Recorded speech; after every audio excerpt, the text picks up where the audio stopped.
If you've watched my other Urban Legends videos, you'll be familiar with my fascination for the online mythologies that build up around popular games. They're especially prevalent with open world games, probably because their sandboxy nature lends itself to emergent gameplay, glitches, and hidden secrets waiting to be found across their sprawling worlds. Cyberpunk 2077 is no stranger to this culture building. The community has discovered and theorised about all sorts of wild and wonderful discoveries and mysteries since its release. It's a little bit different to some of the older games I've covered though, because the game came out in 2020, it sort of skipped the earlier days of the internet, meaning that a lot of the strange glitchy things players encountered had actual evidence backing them up, or could be easily debunked quite quickly. I'm going to set expectations here. I will be examining the truth behind the creepiness a lot more in this video due to the abundance of evidence, but with that being said, there are also some incredible mysteries both solved and unsolved that exist alongside the oddities and Easter eggs.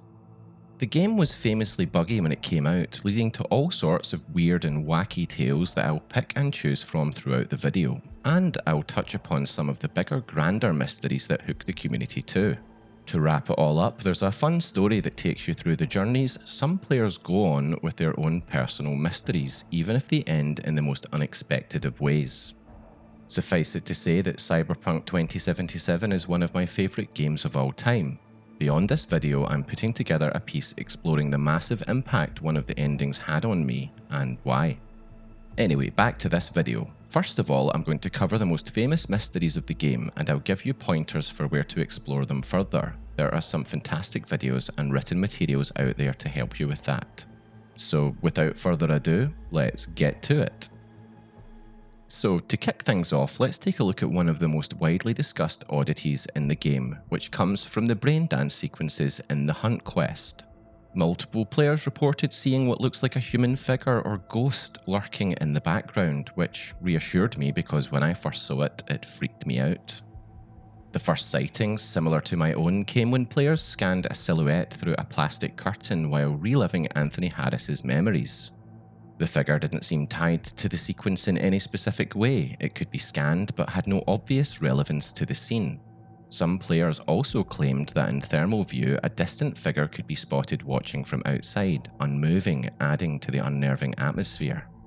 Screenshots later confirmed this wasn't an isolated case, or a symptom of players going mad.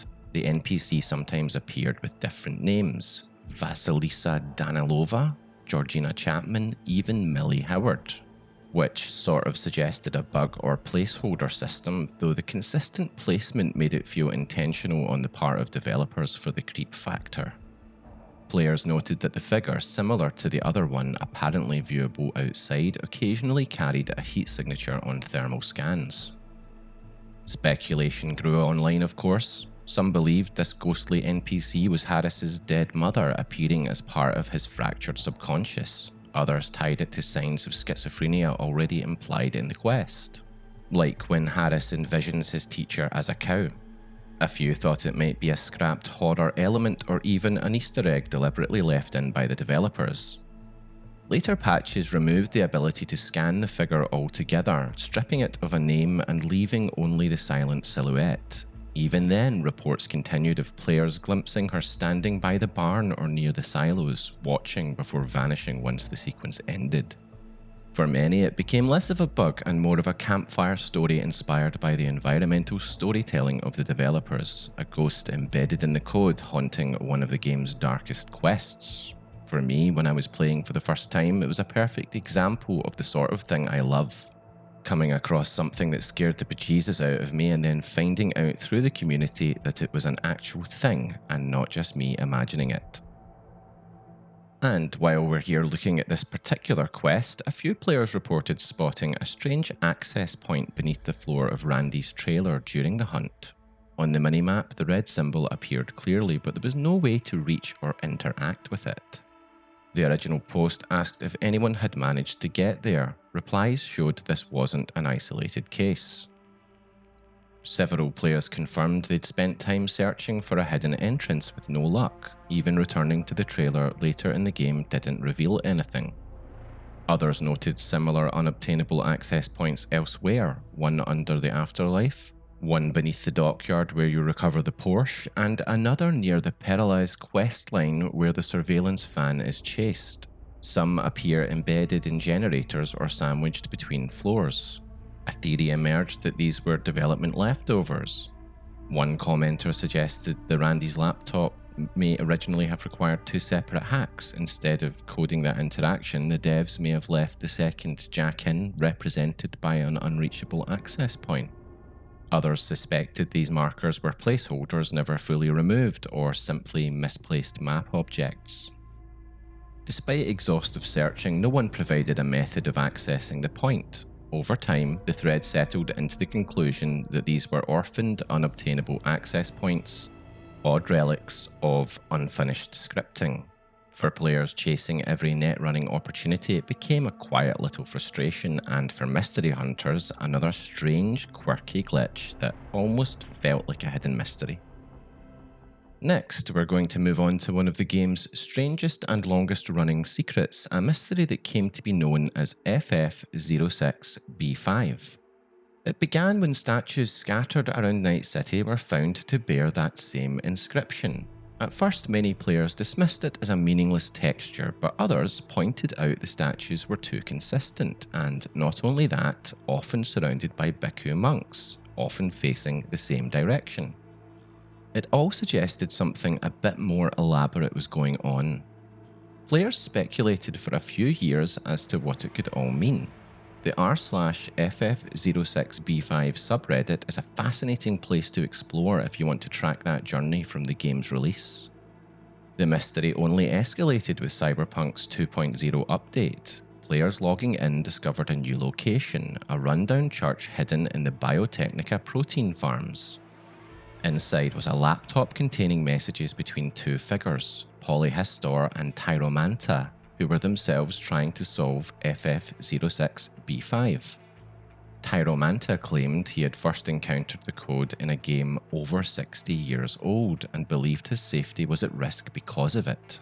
Polyhistor took up the search but ended his last message expressing fear even as he celebrated a breakthrough and prepared to share it with others in Night City. Some players wrote this entire thing off as another odd Easter egg, but soon players discovered a second laptop discarded in a landfill, its screen filled with characters from the Glagolithic alphabet, a real Slavic script that had previously been used for flavor text in The Witcher 3. The clue required painstaking collaboration to decipher. Meanwhile, attention turned to another element inside the church, the arcade cabinet Arasaka Tower 3D. The game was a Wolfenstein-style shooter where players controlled Johnny Silverhand during his Arasaka raid. It was only playable inside this one church, and it was linked to FF06B5 in several ways. One high score was listed under the initials PLHSTR with a score of FF06B5. Secret walls echoed Polyhistor's description of a door that we took for a wall, and hidden rooms contained low-res FF06B5 statues. Numbers etched into walls that matched other high scores, and magenta pillars, the colour value produced if FF06B5 is entered as a hexadecimal code. Players then discovered a hidden area, level -10, unlocked by moving through sections of a server room in a specific order. The room functioned as a giant keypad. By walking across the floor in the right pattern, you could enter Spider Murphy's high score. Inside level -10 were further unsettling finds. A QR code leading to an unwinnable game of tic-tac-toe, and graffiti reading, "It sees you." Completing this section powered a cable running from the arcade machine to the mainframe, enabling new keypads to accept numerical codes.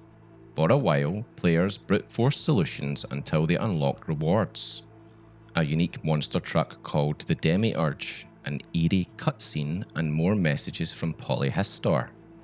These revealed that Polyhistor, Tyromanta, and even V had become aware of a mysterious entity called the Watcher. By unearthing these hidden layers, the characters appeared to gain self-awareness of their existence inside a video game. Theorists active within the community quickly concluded the Watcher was either a developer or the player themselves. The characters spoke of it like a god, suggesting that contact with hidden systems of their world had pierced the veil of fiction. But the trail wasn't complete. How were players supposed to move from the Arasaka Tower 3D secrets to the exact keypad codes without brute force? The answer arrived not in Cyberpunk, but in another game entirely. With the next-gen update of The Witcher 3, players reported a new puzzle hidden in the destroyed bastion in Velen.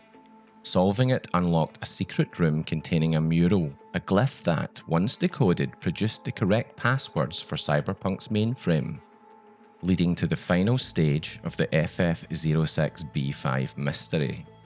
The whole saga took years of collaboration, cross-referencing, dead ends, and speculation. It played out a bit like an alternate reality game embedded in the code of two different CD Projekt Red titles. To many, it became the defining mystery of Cyberpunk 2077, conspiratorial, cryptic, and existential, perfectly suited to its world, a meta-narrative. The community experience was unique. What began as denial, the belief that the statues were meaningless, shifted to astonishment as each clue unfolded.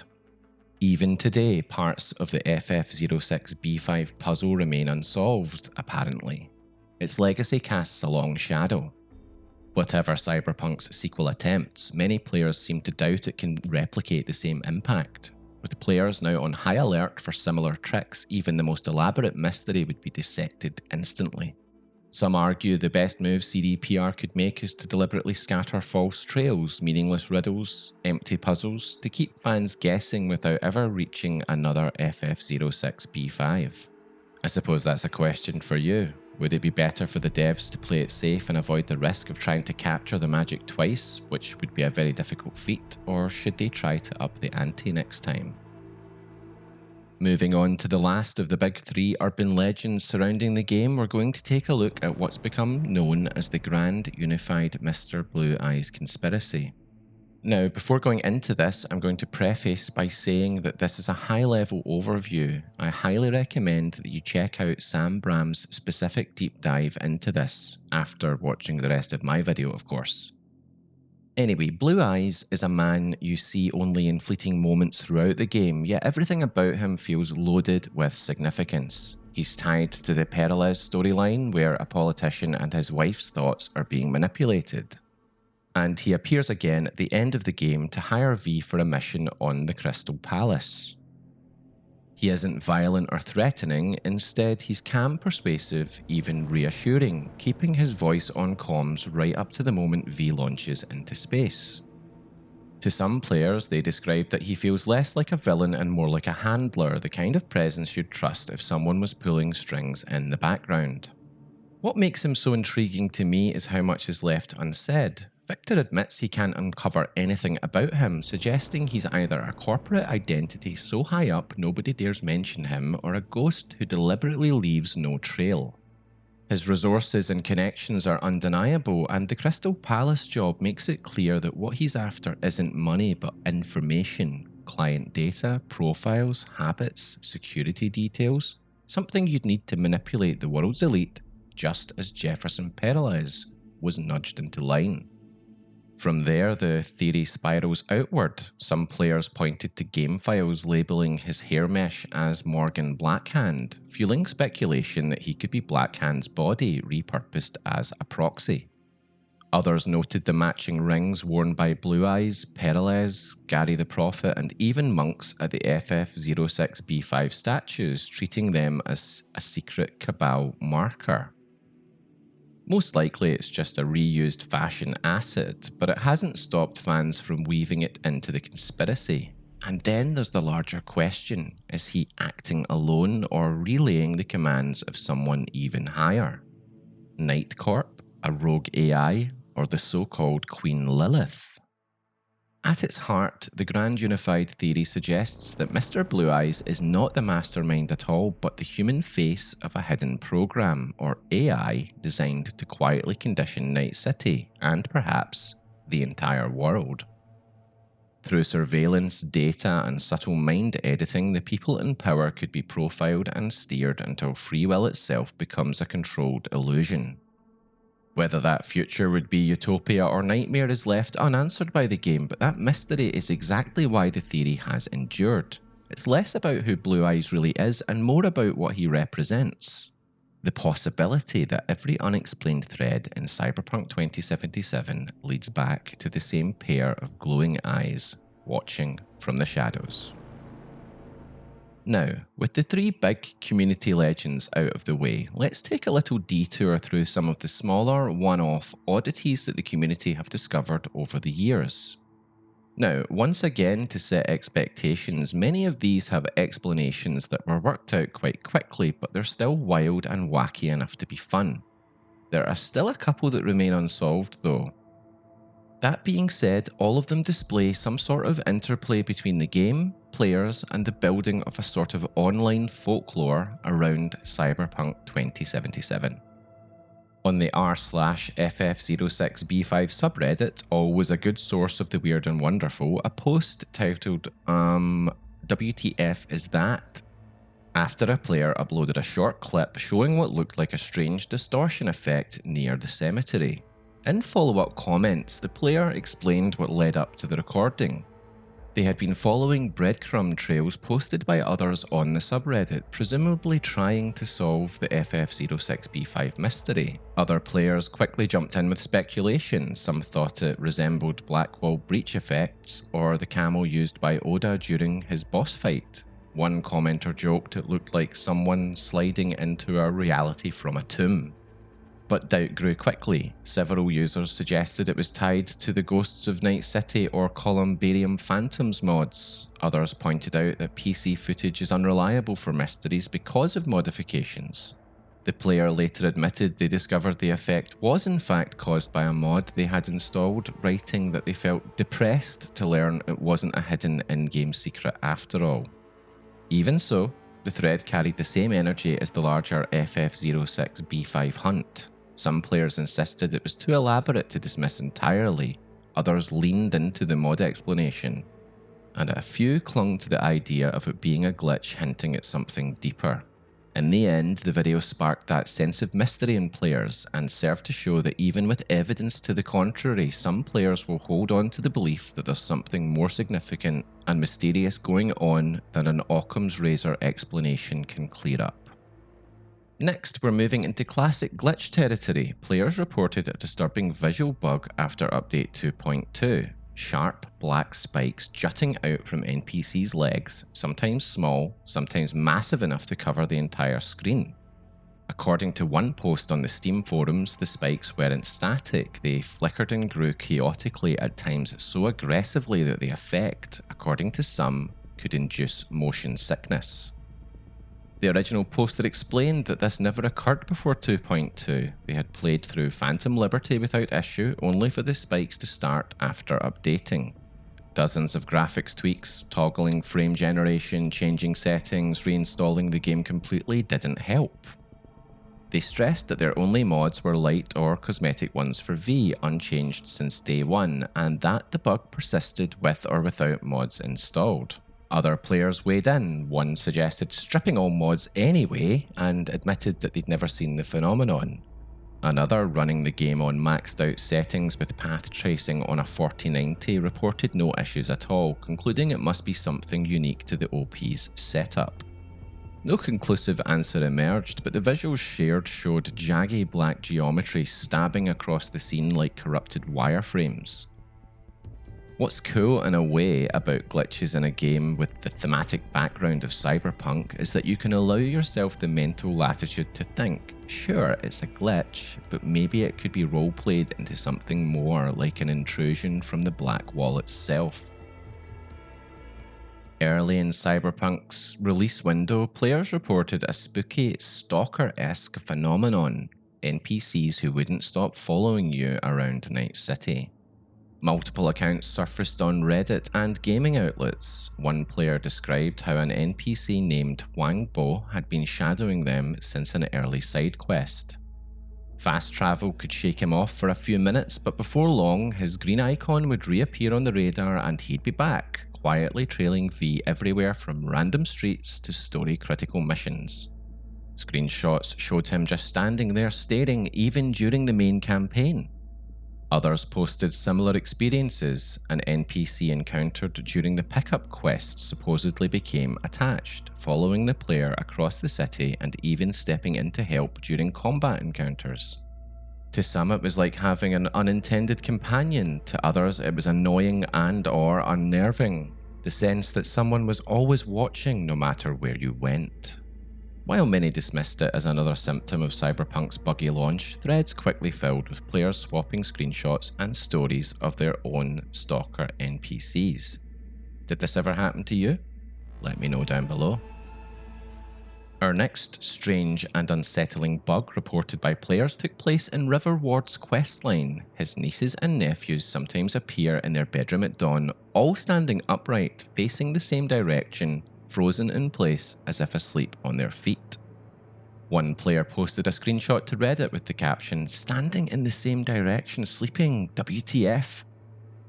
The thread quickly filled with others confirming the same experience. Some joked about the horror vibe, saying it reminded them of films like Sinister, or that they stood staring at the kids for a while waiting for a jump scare. Others noted the bug lingered long after launch. Even players with the Phantom Liberty expansion reported the children still behaving like this years later. Comments ranged from irritation that CDPR hadn't fixed it to amusement. One user quipped that by the next game maybe the kids would finally learn how to lie down, while another suggested that they were secretly androids with faulty programming. Others insisted the eerie effect should never be patched because it added unintentional but brilliantly creepy atmosphere to River's family home. While it was clearly a glitch, the uniform, mannequin-like stance of the children gave a sinister impression. Something as innocent as children sleeping turned into a scene from a classic horror movie. One of the more persistent urban legends tied to the game claims that Evelyn Parker never really died. Posts on fan wikis and forums describe two separate moments that fuel the rumour. The first involves visiting her in Judy's apartment. Instead of lying unresponsive on the bed, some players reported Evelyn standing upright on top of it facing the wall. In reality, this appears to be a quest-breaking bug. Judy's mission scripts sometimes misfire, leaving Evelyn's model loaded in a default idle state.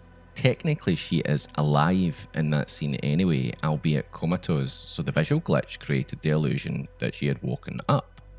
The second part of the legend comes from the grim discovery of Evelyn in the bathtub. Some players claimed that, if you don't enter the room but instead stare from the doorway, her eyes will blink. This is thought to be a rendering issue. The death animation doesn't fully trigger until V steps inside, so the engine continues playing ambient eye movement for a moment. Despite being easily explained as scripting or rendering problems, the sightings stick in the mind. For some, the unsettling possibility of Evelyn blinking or standing silently when she should be unconscious blurs the line between glitchiness and the paranormal. That was enough for the community to give it a bit of a mythic edge, that Evelyn Parker is still out there in Night City, caught between life, death and broken code. And to offer a hint, this is something that we'll be looking at again a bit later in the video. I love this next one because it's just so weird. A player reported a strange silhouette appearing during the Perelez intercom sequence, prompting them to hop onto Reddit and make a post titled, "Did I just encounter the ghost of Adam Smasher?" accompanied by Xbox captured footage.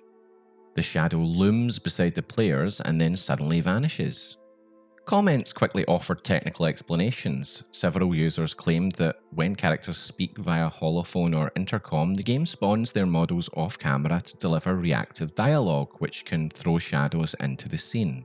A few reported related oddities in this area: doors or glass failing to spawn, quest progression locking if the intercom step isn't triggered, and even Elizabeth's name appearing above the shadow for some players. Alternative in-universe theories cropped up too, for example Mr. Blue Eyes or cloaked agents whose field effects cast a shadow, but most replies leaned towards engine behaviour or bug rather than intended. The consensus? Spooky as it feels, the Smasher Ghost was almost certainly a rendering spawn quirk from off-screen call intercom handling, an urban legend moment born from something as simple as a shadow being mistakenly cast by the mechanics of the game's conversation system. And next, a fun little detail reported by players was a hidden dev room in Kabuki Plaza, lower level, behind a north side garage door under the stairs. The door accepts the code 605185. Inside, Johnny sits on a sofa and plays guitar while a long video of developer photos runs on a TV. One poster timed it at around 15 to 20 minutes. Players debated the music. Some thought it was Beast of Beauclair from The Witcher 3, another mentioned Pon Pon Shit. Others suggested Keanu improvised. A few claimed there's a brief hidden message on the TV before the photos begin. So how did people find the code? Well, multiple comments reported that the code is printed on the insert sheet that ships with the physical copy on the bottom left corner. So a pretty short entry, but it's a bona fide Easter egg. Type that code at Kabuki's hidden door, hang out with Johnny and watch a tribute reel to the team who built Night City. Returning to the creepier theme, in a post that was posted to the appropriately named r/creepygaming, a player shared footage of a Night City police officer glitching out during just normal routine gameplay. Instead of the usual run-of-the-mill clipping or ragdoll issues, the officer's model stretched, twisted and distorted into an unnatural shifting shape. The result looked less like a bug and more like an entity, a warped humanoid form mutating in real time. The thread framed it as something closer to horror than comedy, the kind of corruption you'd expect from a creepypasta rather than a simple rendering failure. Comments leaned into the unsettling tone with a bit of humour. One user quipped, "When you morph into something more unsettling than a cop, you've really effed up." Another joked, "This isn't even my final form." A third spun it even further into comedic urban legend territory, claiming they'd seen a real cop do this once in a New York back alley in 1971. Like many of Cyberpunk's early launch glitches, it was technically a ragdoll mesh deformation bug, but framed in the right context, such as the r/creepygaming subreddit, it felt creepier. A fleeting technical hiccup, sure, but one that took on an eerie mythic quality among players hunting for the weirder side of the game. And staying with r/creepygaming, another player described a disturbing quirk in the game. After killing or even decapitating a high-level enemy, their eyes sometimes continue tracking the player. Even in death, the optics swivel unnaturally as if they're still aware. The OP framed it as if the cyberware kept functioning independently of the host body, giving the illusion of a corpse that still sees you. They doubled down on the creep factor, noting that at the same time, blood slowly dripped down the enemy's face, which made the whole thing feel like a piece of grotesque body horror. Reactions in the thread split into two camps. Some dismissed it as a bugged animation rig, not a feature, although a few admitted it was really creepy in the moment. Others embraced it as a perfect headcanon detail. Optics outlasting the body like a dystopian echo of life after death. One commenter even said CDPR should never fix it, but canonize it. Comparisons came up with similar weird bugs in Crisis, and even the old belief that a human head remains conscious for a few seconds after decapitation. Even if it is a glitch, which it probably, I would say 100% it is a glitch, it did resonate with players because it felt thematically right for Night City, the sort of environment where it's entirely possible that implants can outlive the people they were meant to serve. Mistaken coding reframed as lore that makes the world feel darker and more haunted. r/creepygaming strikes again, with one player posting a clip of the game where they glitched out of the map and found themselves in a long, empty corridor. The space had harsh lighting, flat textures and looping ambient noise, details that immediately reminded them of the internet horror myth of the Backrooms. While some commenters dismissed it as just another cyberpunk bug, others agreed that uneasiness came from the liminality of the scene. The OP clarified that what unsettled them wasn't simply falling out of bounds, but being placed into a space that felt deliberately wrong, a seemingly endless passage where nothing should exist. Replies leaned into the creep factor. One noted that the Backrooms are effective because they mimic the wrong feeling of being stuck in a game's unloaded geometry. Another said the combination of ambient audio and the sudden transition into this hidden corridor created a sense of dread, even if unintentional. Others joked about cyber rooms or pointed out the irony of bugs in the game producing the exact kind of uncanny experience horror fans seek out. In practice, it was likely just a map streaming error where the player clipped into an unfinished area, but framed in the language of the Backrooms, endless, empty, hostile, liminal space. You could imagine it as a brief but spooky trip into Night City's own creepypasta dimension. And in yet another post shared to Creepy Gaming, a player captured what looked at first like a routine NPC traffic bug. A cluster of cars colliding endlessly, piling into each other without stopping. But what pushed it into the creepy territory was the audio glitch. Instead of normal crash sounds, the game produced a deep, echoing, almost 2001 A Space Odyssey style monolith drone.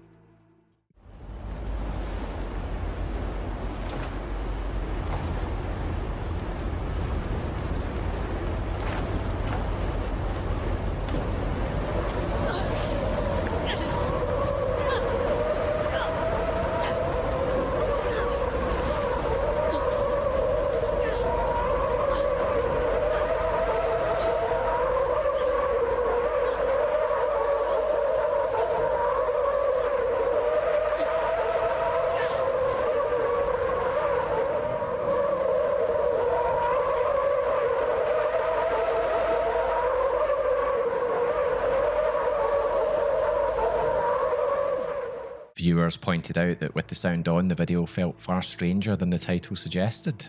One commenter noted it was less a crash and more Fury Road. Another said that the strange sound was precisely why it belonged on Creepy Gaming, a technical hiccup reframed as a little bit of cosmic horror. Of course, explanations emerged quickly. The pathfinding AI that controls traffic in the game often fails to properly register sudden obstacles, causing vehicles to endlessly stack up. And the bizarre soundscape? Well, very likely the result of collision, special effects, tyres, metal impact being triggered repeatedly and layered until the audio engine broke, producing an unnatural droning loop. But still, even if fully explainable by the game's shaky traffic scripting, the combination of visual chaos and ominous looping noise definitely gave the bug an eerie atmosphere. And moving on to another subreddit now, in r/cyberpunk game, a player recounted a surreal encounter that read like something from an old school creepypasta. Using the appearance menu mod to spawn NPCs, they tested the morning crowd male archetype, which generated a character in a bathrobe, jorts, pink tube socks, and sandals. After despawning him, the NPC still appeared in the menu as if he hadn't been removed. When the player tried despawning him again, the game suddenly played a bizarre voice line seemingly from nowhere. "Someone help, they're trying to erase me." After that, the NPC finally disappeared from the list. The player attempted to reproduce the event, but the line never played again. Every subsequent spawn-despawn only triggered standard civilian lines. "It looks like rain, are you okay? Something's wrong." The mix of the character's absurd outfit, the out-of-place plea for help, and the fact it only happened once gave the whole experience the flavour of a haunted game legend. Other commenters seemed to enjoy the creepypasta angle, joking that the OP now only had 47 hours left, or that they'd unleashed a Blackwall Adam Sandler into their system. The most likely explanation? A mod glitch misfiring audio lines not normally tied to that NPC archetype, but because it felt like the game itself was resisting the attempt to delete a character, almost breaking the fourth wall, it did spread around as one of the weirder anecdotes, the kind that could easily pass as a lost 2011 YouTube gaming horror story.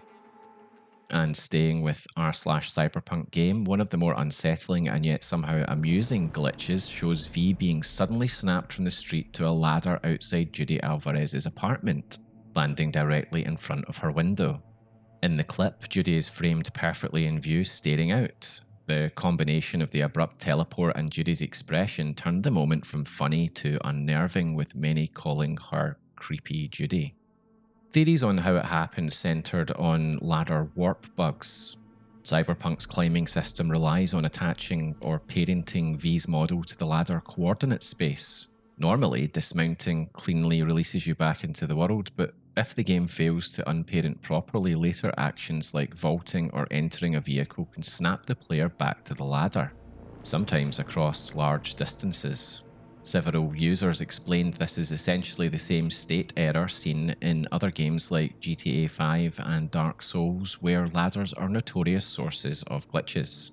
Responses to the video swung between humour and the obligatory uneasiness. Many joked it looked like Judy had summoned V or was booty calling so hard it broke reality. Others compared it to being pulled into the Backrooms or expected it to cut to Skyrim's famous "Hey you, you're finally awake" opening. A few noted how the odd facial shading on Judy at that angle made her look stranger than usual, amplifying the creepiness. For others, this wasn't a one-off. Multiple players described being teleported in similar ways, usually linked to ladders during quests with Maelstrom or the Aldecaldos. Some even said the bug tended to precede a crash. In the end, whether the people watching the clip saw it as funny, eerie, or cinematic, or maybe all of those, the Judy ladder warp was a notable enough event to become one of those glitches players noticed and talked about, a case where a technical error delivers a perfectly framed, almost horror comedy-like moment. And now we're moving on to another one of my favourites. A strange audio bug was described and shared by a player where entering the pause menu in the game triggers a bunch of weird audio effects, including a scream. Let's have a listen to it now.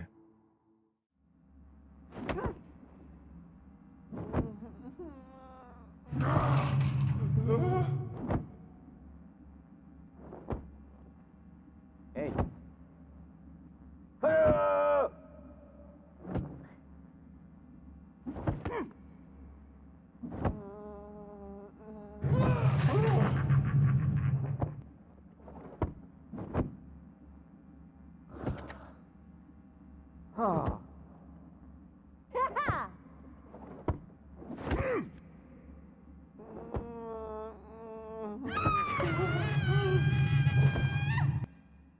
The original poster later suggested the glitch is likely linked to how Red Engine freezes characters and objects when the game is paused.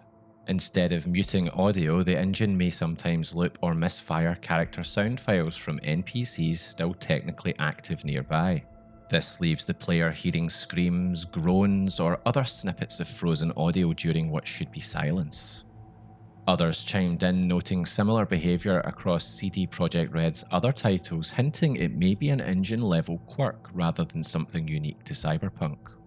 The result is a bug that's properly entertaining as well as effortlessly creepy, the sudden sound of a disembodied scream breaking the pause screen's stillness, making the game feel haunted, even when everything should be frozen. Next, one of the strangest anecdotes comes from Memorial Park near Arasaka Tower. A player finishing a routine NCPD scanner job and monk encounter described hearing screams from the stairs only to see a woman calmly walking upwards completely engulfed in flames. What unsettled the player was not the fire itself but the behaviour. She wasn't panicking or running, just strolling slowly, clad in a pink jacket and hat. When scanned, she turned her head with deliberate slowness and locked eyes with the player. They emphasised how it felt like she was looking at them directly, not their character. As soon as the scan ended, the flames dissipated into smoke and she carried on up the steps without acknowledgement. When the player checked the landing where she'd first appeared, they found a single flaming tyre, but the woman herself had vanished. No trace remained. Commenters suggested it was a simple visual bug likely caused by stray fire effects attaching to NPC models, but because the woman behaved so unnaturally, moving against expectations, staring, ignoring the fire entirely, the incident read more like a scripted ghost encounter than a glitch. A throwaway bug in the engine perhaps, but to the player who saw it, the flaming woman of Memorial Park was surely something they'd never forget. And for our next bit of player shared weirdness, a fantastically atmospheric screenshot shared on Reddit captured an NPC several meters above a rain-slicked street. With the storm flattening the figure into a black cutout against the sky, it looked more like something from Control or Death Stranding than anything in Night City. Technically, the most likely cause was root motion failing to update on a slope. The character's animation kept playing while their position stayed locked to a higher nav mesh sample. Because their AI state never switched to fall or panic, they hung motionless instead of ragdolling or snapping down.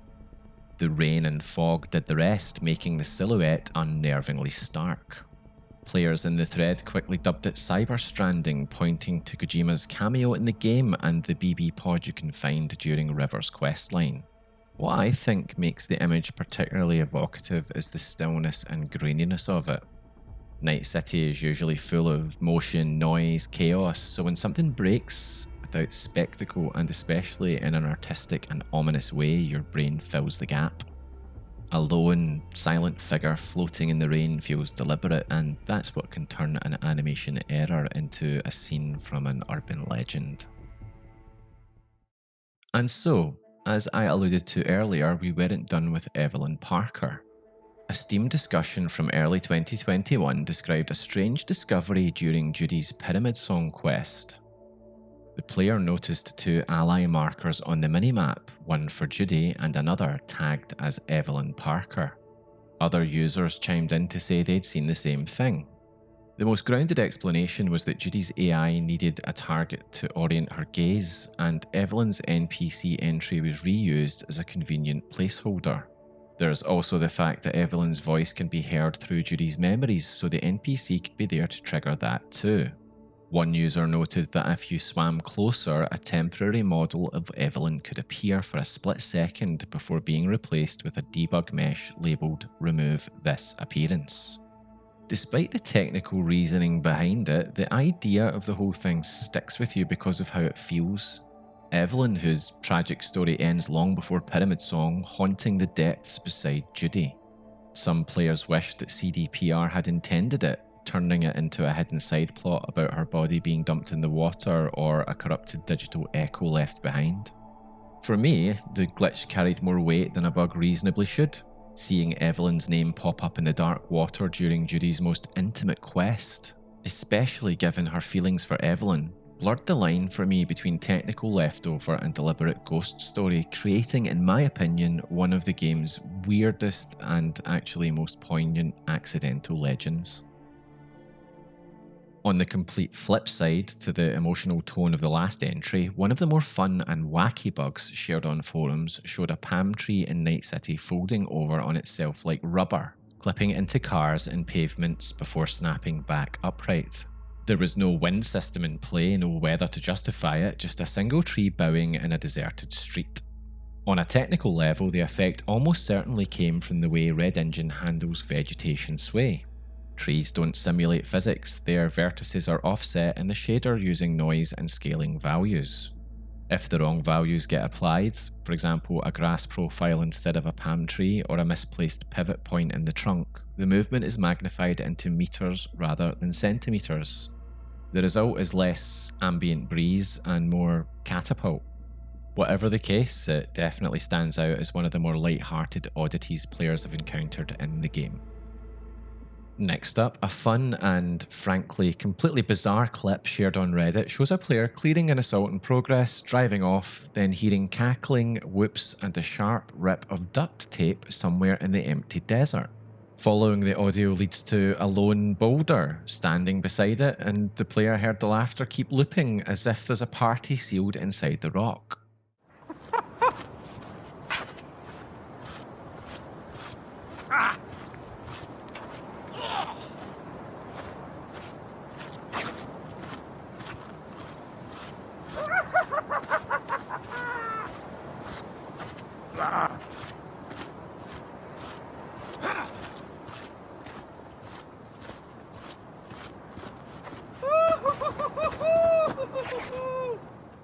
The most likely cause is a stranded ambient audio emitter.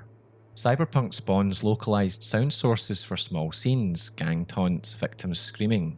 If the encounter despawns but the emitter isn't properly killed or its position gets reparented to the nearest static mesh, the 3D audio sticks to whatever's closest, in this case the boulder.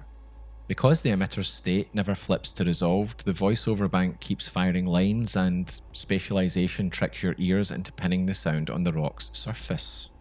Players who commented on the clip leaned into the weird, requests for a Fallout-style Wild Wasteland perk to make these moments intentional, and even theories about secret Aldecaldo tunnels under the sand. Others reported the same phantom laughter or riot noises lingering after NCPD gigs. Same bug, different prop. Just another day at the office for players of Cyberpunk 2077, it would seem. And for our next player report, a slightly different flavour to this one, more of an Easter egg than anything else.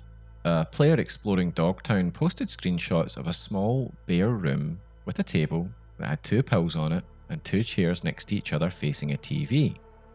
Nothing inside was scannable and there was no quest marker tied to it.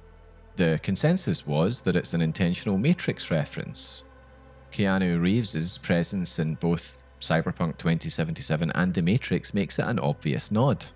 The setup mirrors Morpheus' iconic choice scene, and the 2 pills on the table clinch it. No secret event triggers if you sit down, and Johnny doesn't appear to comment, which left some players hoping CDPR might have gone further with it. Some players had theories about it, but to be honest, most recognised it for what it is, an Easter egg placed for players who'd catch the connection. For our next report, we are returning to the ever-fruitful r/ff06b5 subreddit and another mention of Evelyn Parker. A player described an unnerving discovery after exploiting a no-clip glitch during the Don't Fear the Reaper ending. By entering an elevator shaft in Arasaka Tower, they managed to slip out of bounds and wander Night City in a broken state. NPCs missing, fixers standing frozen, quest logic pretty much disabled. While poking around, they entered Judy's apartment where Evelyn Parker's body should be. Instead, Evelyn was present, standing, head slowly turning to follow the player. Her eyes glowed white silver, similar to her hollow avatar and not like anything seen during her actual story arc. The effect was heightened by her hair appearing black instead of its usual blue, as if her model had reverted to a factory default state. The community's reaction ranged from jokes to speculation. Some pointed out it could be a shader bug where an NPC missing their correct eye texture defaults to a blank reflective material. Others thought CDPR reused Evelyn's model for background phone avatars or AI targeting, never expecting players to stumble on it. But the sight of her silently tracking the player, eyes shining in the dark, was enough to push it into urban legend territory, if not for the fact there was evidence to prove it. Another post on FF06B5 drew attention to a strange NPC that consistently spawns in Reconciliation Park. At first glance, he looks like an ordinary background character, but with 2 peculiar details: a full cybernetic head and the distinctive Jing Yuji style ring shared by Mr. Blue Eyes, Jefferson Perales, and Gary the Prophet. When engaged, the NPC doesn't use generic chatter. Instead, his distorted voice declares, "My name is Legion, for there are many of us." On another interaction, a different voice cut through. "Help me, he wants to erase me." If the player aimed a gun at him, he responded with, "Do it before he eats me." Later encounters produced new lines like, "Have I not seen you somewhere before?" as if he remembered past meetings. Some argued that this was tied to the Legion Easter egg, a rare event where random NPCs can be hijacked to spout demonic or rogue AI references, echoing both the biblical Mark 5:9 passage and pop culture nods like Mass Effect's Geth Legion. The combination of the robot head, weird dialogue, and the ring made the instance stand out as perhaps more than just chance. Other players downplayed it, pointing out that the ring appears in the general NPC spawn pool and that the dialogue event isn't unique to this model. Still, for many in the subreddit, the overlap felt deliberate, a breadcrumb linking Night City's background spawns with the larger mysteries of rogue AIs and the forces behind Mr. Blue Eyes. And yet again on r/ff06b5, a player described stumbling across a location in Night City where hysterical looping laughter echoed with no clear source. One user recorded it after finishing the sports academy gig. Standing in the middle of a hall, the audio seemed to emanate from nowhere, repeating over and over until it became completely creepy as hell, to be honest.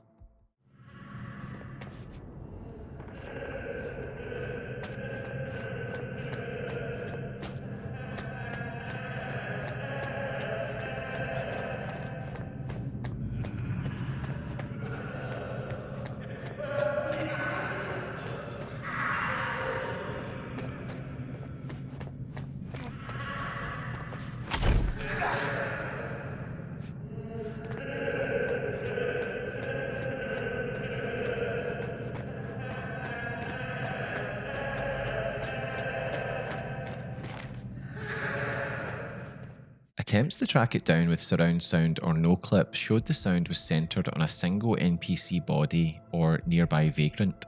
Knocking them out would silence it instantly, suggesting a bugged sound trigger stuck in a loop. Others noted similar hotspots elsewhere in the city, always with the same unsettling result.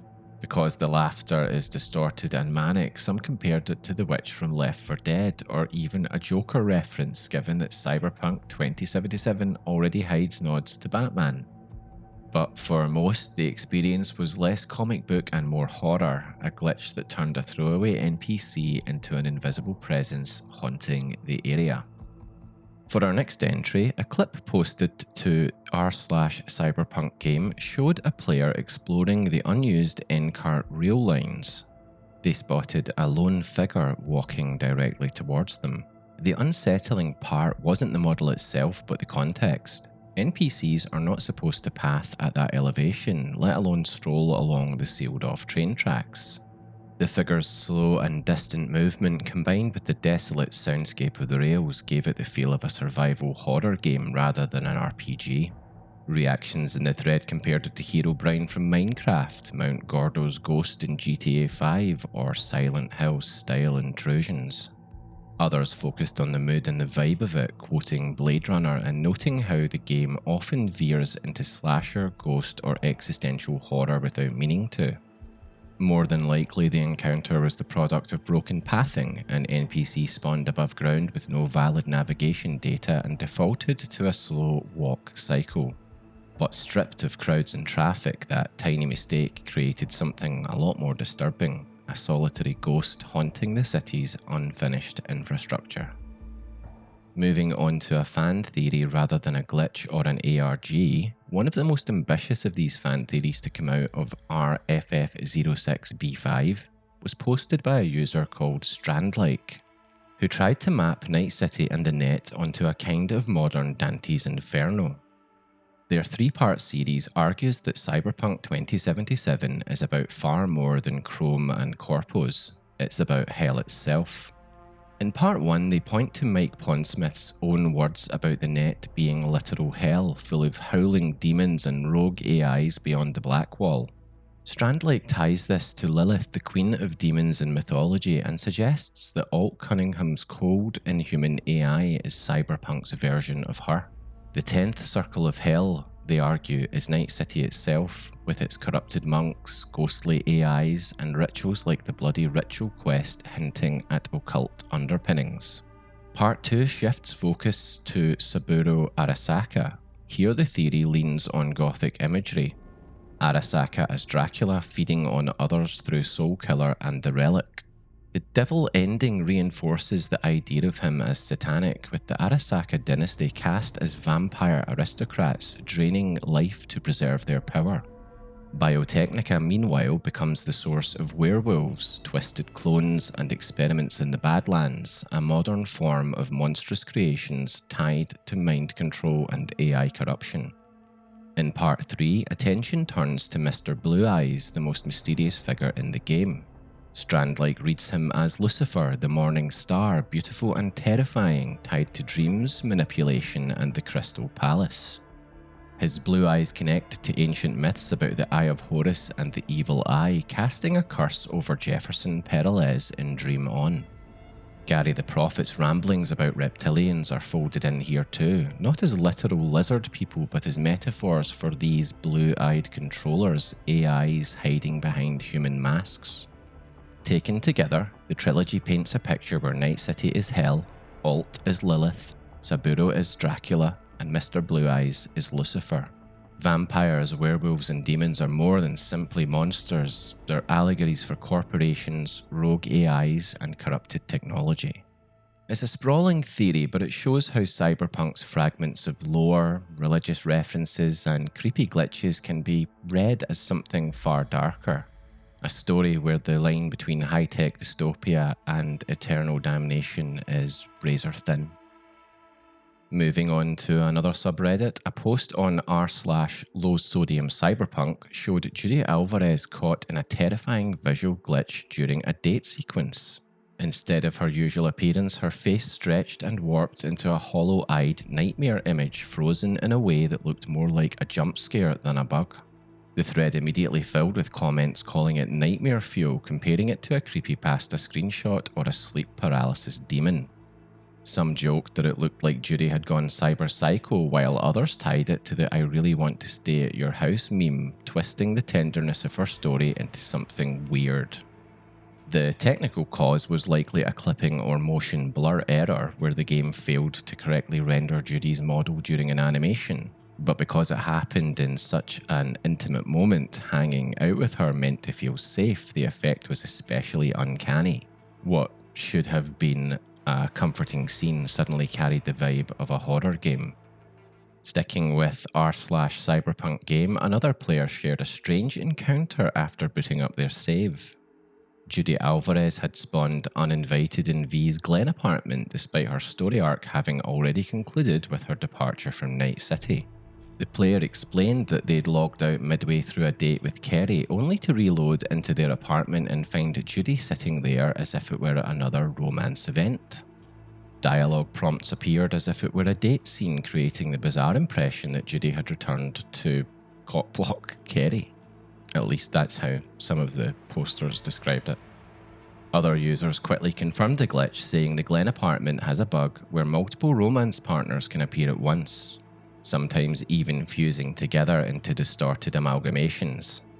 Reports included Judy, Panam, River, and Kerry all showing up simultaneously, pairing off or overlapping in odd ways. While the cause seems to be a scripting error introduced in a patch, the randomness of the spawns and the surreal sight of every romance option melting into each other in one apartment gave the bug an urban legend quality. And still sticking with r/cyberpunk game, one of the stranger discoveries shared there came from a player who stumbled across what looked like a mass grave in the northern Badlands. The site was filled with human-shaped figures strewn across wet sand, lying half-submerged as though dumped there. At first glance they looked like corpses, but on closer inspection they were lifeless mannequins. Speculation in the thread ran wild. Some thought it was a Westworld reference, pointing to Yorinobu's line, "These violent delights have violent ends," and the eerie similarity to Season 2 of the show. Others compared it to SCP-2316, about unrecognisable bodies in water, or even scenes from Evangelion. A few players believed it was meant to hint at failed clones or abandoned experiments, an idea that fits the Badlands' desolate atmosphere. The real explanation is a lot more mundane. A shard at the site reveals it was the set of a low-budget horror flick called Hell Lake 3. Funding was cut, the crew pulled out, and they left the props behind. Still, the visual, dozens of mannequin bodies dumped in a shallow pit, without the shard, would have had all the hallmarks of an urban legend. And once again on the same subreddit, a lone post described a blink-and-you-miss-it apparition. While cycling cameras at Impala Automations on a base PS4, the front gate feed briefly showed a chunky 2D sprite of a big guy in a blue shirt walking away down the street. Something like pixel art pasted into Night City. With no screenshot, it reads like creepypasta, but a reply nailed the likely cause. Distant pedestrian imposters and ultra-low LODs bleeding into the camera render. On older hardware, the game swaps far-off crowds for billboard-style sprites. Sometimes those flat stand-ins pop at the wrong depth or get snapped by a surveillance lens before the engine finishes upgrading them to full 3D. In other words, not a ghost in the machine, just older machines giving up the ghost. Another thread documented a rare scavenger voice line that sent players hunting for a ghost story hidden in the code. One scav mutters about seeing blueprints of a house that didn't add up, claiming there was a hallway inside that shouldn't exist, and nervously suggesting the place might be haunted. The original poster only managed to trigger the line by repeatedly reloading during the Sweet Dreams quest, where most scavs cycle through generic chatter. Others confirmed hearing it too, pointing out that it's not tied to a unique location but part of the random pool of gang dialogue. The consensus in the thread was that it's a deliberate Easter egg, a sly nod to House of Leaves, a cult horror novel about a house whose shifting corridors defy physical space. While it doesn't open up into a quest or explorable building, the offhand line shows CDPR slipping literary references into the game. Another thread on the same subreddit drew attention to a bizarre discovery in the swampy section of the Badlands. A lone, green-tinged mannequin propped up inside a shack. With no quest markers, shards, or obvious purpose, the bizarre mannequin left the poster wondering if it tied into a hidden quest or was simply placed there for atmosphere. Replies ran through the full spectrum of speculation. Some pointed to spray paint nearby as proof it was an intentional Easter egg, a tiny environmental story meant to throw the player off. Others argued it was a misplaced asset or even a tongue-in-cheek Shrek joke. A few fans leaned harder into the lore, claiming it could be interpreted as a remnant of an AI breaching the black wall and leaving a ghostly trace in the physical world. No deeper questline has ever been linked to this, but the presence of the mannequin fits a pattern in the game. Scattered, unexplained details that spark rumours among the community online. And yet another post described a weird twist during River's Hunt questline. While reviewing the braindances, frozen NPCs supposedly turned their heads to stare at V and spoke out loud, lines like "your house or mine," as if the recording itself had become alive. Even creepier, one shadowy figure behind a plastic curtain would whisper greetings only to vanish when a child walked through the film. Other players confirmed this wasn't part of the base game. The culprit was almost certainly a mod that injects ambient dialogue into NPCs, accidentally bleeding into braindance sequences. Still, the effect lined up so well with the mission's tone and vibe that it felt deliberate. The half-dead mind of a serial killer lashing out through corrupted fragments or haunted echoes trapped in the recording. The poster admitted they were disappointed to learn it was unintentional because for a moment it seemed like CDPR had hidden a genuine ghost story inside one of Cyberpunk's darkest questlines. Next up, we're going to take a look at something I find really interesting. So in the game, there are 12 glasshouse structures scattered throughout Night City, all labelled Night City Centre for Behavioural Health. They stand out as calm, tree-filled recreation spaces with bird sounds and meditating NPCs, a sharp contrast to the noise of Corporal Plaza. Players have long suspected they might be tied to a hidden quest after quest director Pavel Sasko, when asked on stream, vaguely linked them to sparrows. Yet no evidence of an active quest has ever been found. 9 of the glasshouses sit close to major corporal HQs. Some contain NPC scripts like Tai Chi groups or meditation, and several have odd, no-entry neon doors that don't lead anywhere. 2 contain hidden gems which seem deliberately placed but don't unlock anything further. 1, Glasshouse 12 near Embers, is inaccessible but uniquely decorated with exotic plant layouts and golden couches, with different bird calls playing inside, suggesting unused or cut content.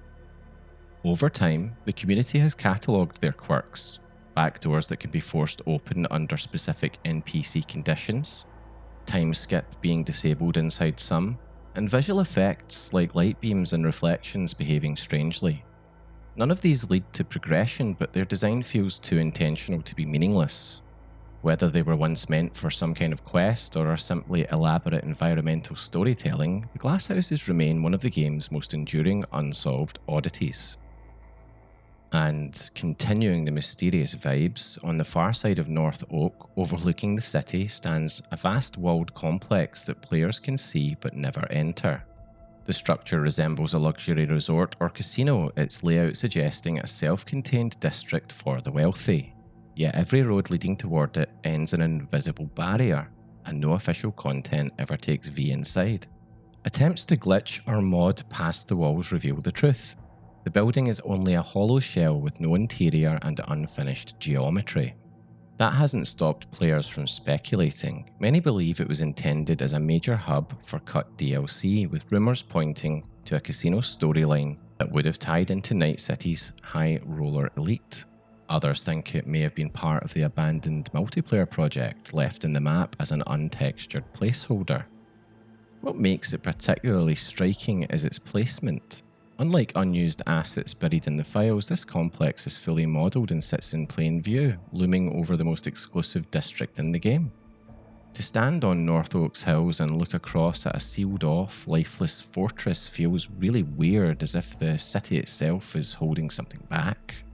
But what we know for sure is that it wasn't the city holding something back, it was the developers, and it's a reminder that the map could have been much larger in scope and content than the story we were allowed to play. And yet another player reported stumbling on an eerie unmarked structure while exploring the Badlands after the distance.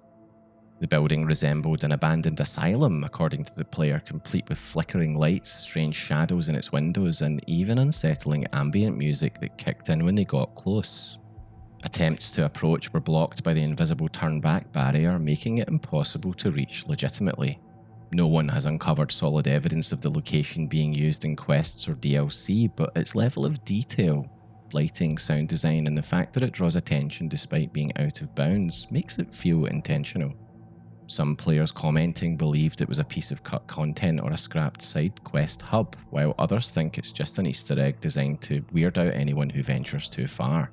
With no developer comment and little documentation online, the Badlands Asylum, as it was described, remains one of the game's strangest ghost landmarks. Half-built, unreachable, but certainly not lacking in atmosphere. And moving from land to sea, players can spot the silhouette of a colossal aircraft carrier known as the Kujira. It's not reachable in normal play, sitting beyond the game's boundaries as a static background model. Those who glitch closer find it to be a low-detail shell, but its presence is more than a throwaway asset. CDPR created official concept art of the ship during development, and early leaks suggested it was once tied to planned content.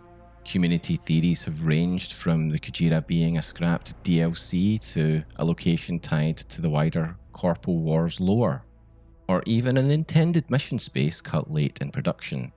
Similar to other mysterious buildings, its visibility makes it stranger. Unlike other hidden assets, the carrier can be seen by anyone who looks to the horizon, tantalizing the player with unreachable content.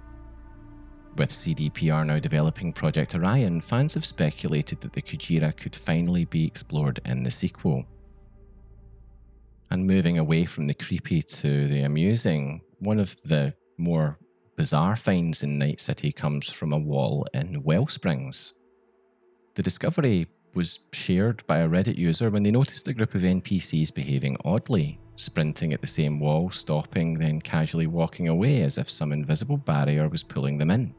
Intrigued, they followed the behaviour and found the wall decorated with graffiti that read, "Hit here," next to a bloodstain. Above this was some writing that said platform 69 3/4.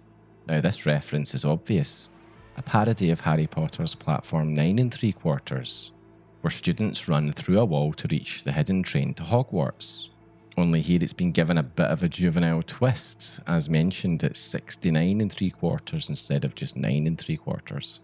It did spark a little bit of debate though. Some players were firmly just saying it was an Easter egg, and others were saying actually it was CDPR trying to cover up a pathfinding bug. Some pointed out that the wall decorations appeared after patch 1.2, suggesting it was a tongue-in-cheek fix for NPCs constantly running into geometry. Others joked about trying to shoot the hit here mark, wondering if the developers had hidden a reward, while one commenter quipped that this was straight out of the Bethesda school of bug fixing. Turn the glitch into a joke and call it a feature.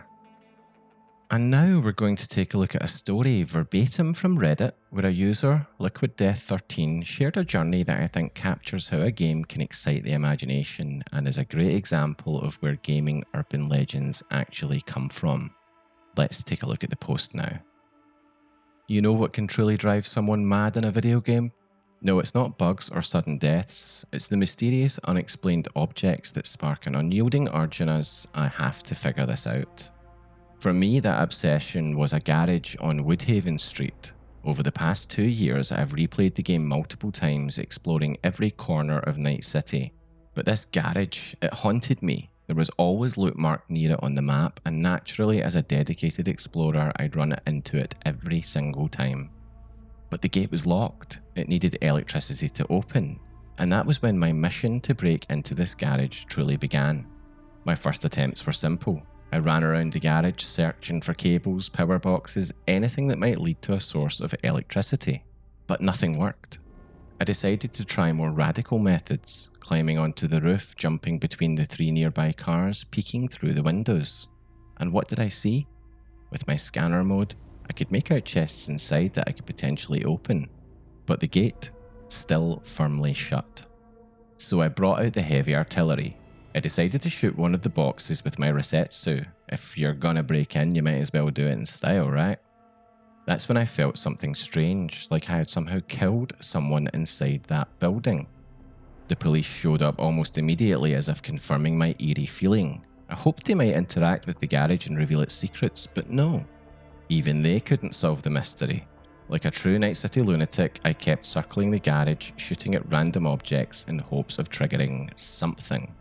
I even called in MaxTac, but even they refused to interact with this place. The culmination of my desperation came with my attempts to trick the game textures. I positioned a car as close to the gate as possible, hoping to glitch my way in, but every attempt pushed me away from that cursed garage even more. I studied it from various distances using my scanner mode, and you know what I noticed? If I stepped back far enough, the gate would simply vanish. Instead, there was only a window seemingly inviting me to climb in, yet always remaining just out of reach, a mere illusion. At that point, I was certain I would become that elusive fraction of a % of players who finally cracked the code and unveiled the mystery of that garage. But fate had other plans.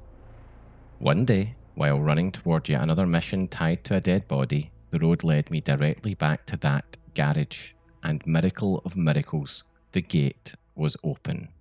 My emotions at that moment are hard to put into words. I just stood there, laughing, as memories of hours spent near that garage played back in my mind. All the mystical loot indicators on the map, all the endless attempts to interact with the gate, and all along, the garage had just been part of a standard mission.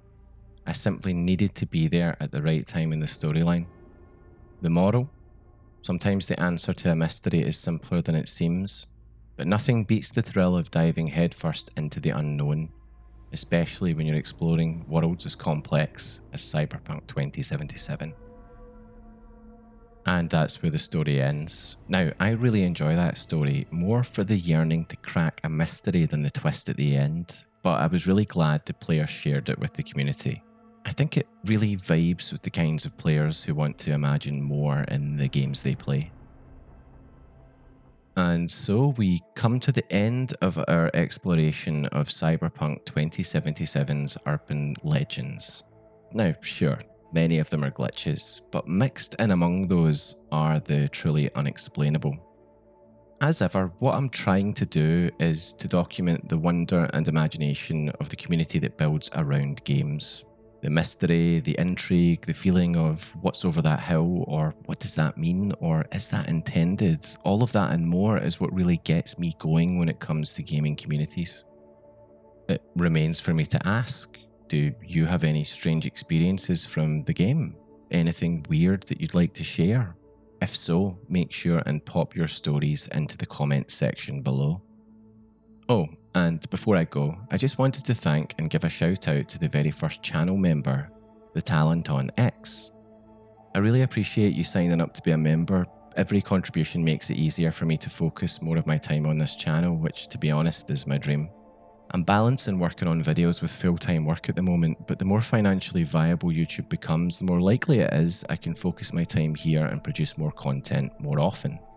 The channel memberships are also a way for me to avoid putting sponsorships into my videos.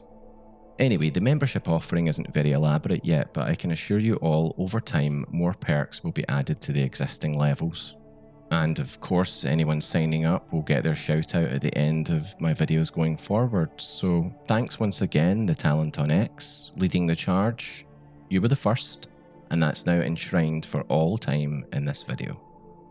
And with that, I wish you well, and we'll see you in my next video. See you next time.